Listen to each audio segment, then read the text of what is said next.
On l'a peut-être oublié, mais le commerce extérieur français n'a pas toujours été déficitaire. Alors pour bien comprendre, petit retour en arrière, au début des années 90, alors c'est vrai, le début de la décennie commence mal, mais le solde se redresse rapidement, atteint l'équilibre en 92 et devient positif en 93.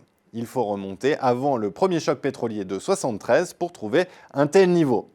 Alors que se passe-t-il en cette année 93 ? Eh bien, le rétablissement spectaculaire est justement lié à un contre-choc pétrolier qui contracte le déficit énergétique de 20% en 2 ans. La panne de la demande intérieure entraîne aussi celle des importations qui reculent de 10% et cela contribue au redressement du solde. Il faut ajouter à ce tableau la reconquête des marchés extérieurs, le solde des produits manufacturiers, encore déficitaire en 91, passe dans le vert en 93, plus 2 milliards d'euros. Pourtant, malgré ce solde positif, des premières digues se fissurent déjà. Par exemple, l'habillement, en équilibre précaire depuis le milieu des années 80, chute et devient déficitaire. Après la crise, la courbe poursuit son ascension. Les excédents s'accumulent pour atteindre le record absolu de 24 milliards d'euros en 97. C'est un record qui passe à l'époque inaperçu, mais qui tient toujours aujourd'hui. À ce moment-là, ce sont les excédents industriels qui explosent tous les compteurs, plus de 25 milliards d'euros.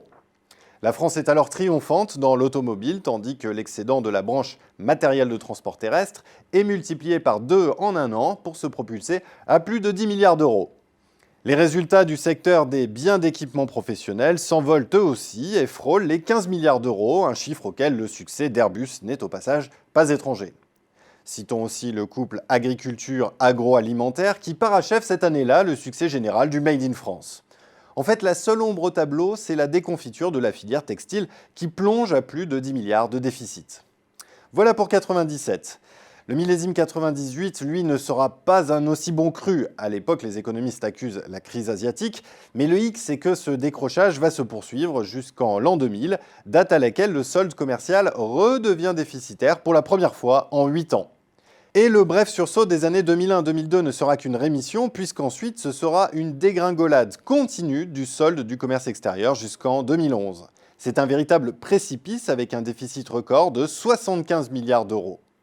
Alors pourquoi ? Eh bien, l'explication réside d'abord dans un choc exogène, celui du déficit pétrolier qui est multiplié par 2,5 avec la flambée du cours du brut qui passe dans le même temps de 25 à 111 $ le baril. La facture est lourde, 50 milliards d'euros. Mais ce n'est pas tout. Une autre explication, c'est le choix politique constant de tous les gouvernements, qu'ils soient de droite ou de gauche, cajoler à tout prix le consommateur. Le consommateur, mais aussi le distributeur, et ce, bien entendu, au détriment des industriels. Bienvenue donc aux produits à bas prix et vive les prix écrasés. En conséquence, le textile, l'habillement, le cuir, la chaussure deviennent un champ de ruines.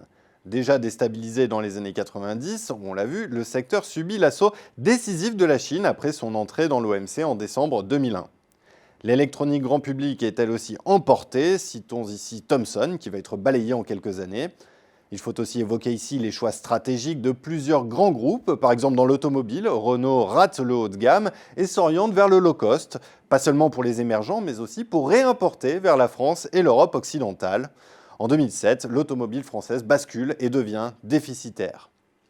Pire encore, d'autres bastions jugés imprenables vont tomber à leur tour. C'est le cas de l'industrie alimentaire qui subit les coups de boutoir des industriels allemands. Heureusement, cette descente aux enfers a une fin car le déficit s'allège peu à peu à partir de 2012.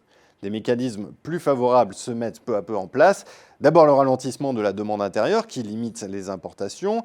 Et puis en 2014, divine surprise avec le contre-choc pétrolier et la baisse de l'euro. La compétitivité générale se redresse aussi, un peu poussivement certes, avec les effets du CICE. En 2015, le déficit est finalement ramené à 45 milliards d'euros. Mais après 4 années de réduction, nouvel inversement de tendance courant 2016. C'est une nouvelle alerte, signe des faiblesses structurelles du commerce extérieur et de sa trop grande dépendance à la réduction de la facture énergétique. Car que reste-t-il de nos métiers d'excellence à l'export ? L'aéronautique bien sûr, mais aussi les vins et les spiritueux, la pharmacie, la chimie fine, parfums et cosmétiques, la navigation de plaisance ou encore les industriels du luxe et de l'armement.